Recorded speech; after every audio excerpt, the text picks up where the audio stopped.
Hi, my name is Dan Courtney, and I want to apply critical thinking, empathy, and an open dialogue to today's issues.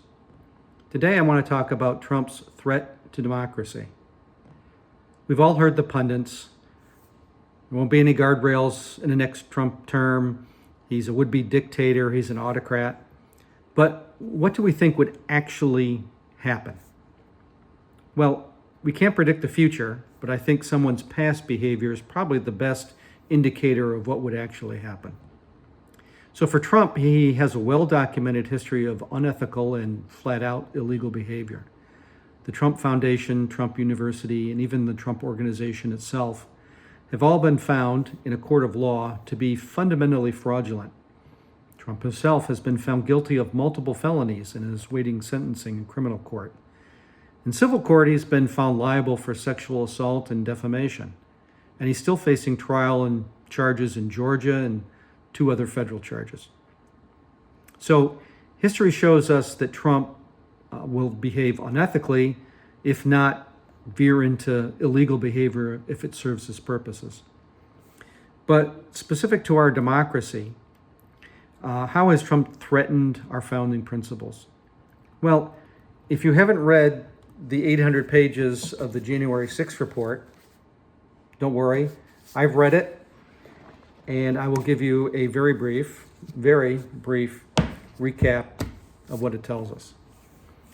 It tells us that Donald Trump orchestrated an intentional effort to steal the 2020 election, and that effort began before the election itself.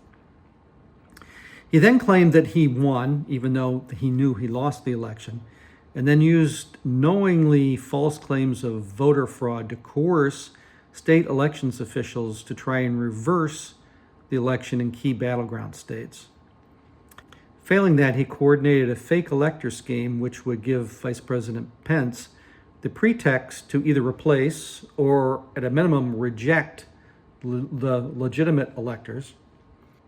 When Pence refused this patently illegal scheme, Trump gathered and sent a mob of knowingly armed supporters, to the Capitol to further threaten the vice president and, or alternatively, to delay the certification so the election would end up with Congress and the state legislatures in a process in which Trump felt he had a Republican advantage.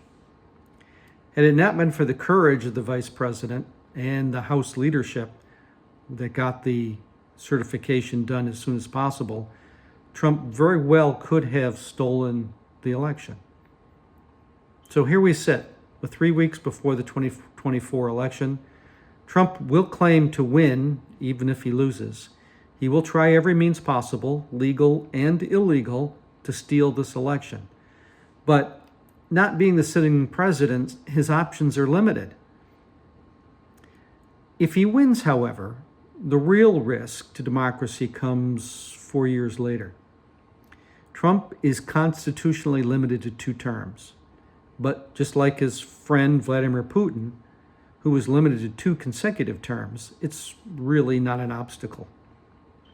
What Putin did was arrange for his prime minister, Medvedev, to hold the presidency for a term while Putin pulled the strings in the prime minister's chair, which is effectively like the vice president. This gave time for Putin to change the Russian constitution and step back into the presidency, essentially for life. Trump could pull a similar move with J.D. Vance.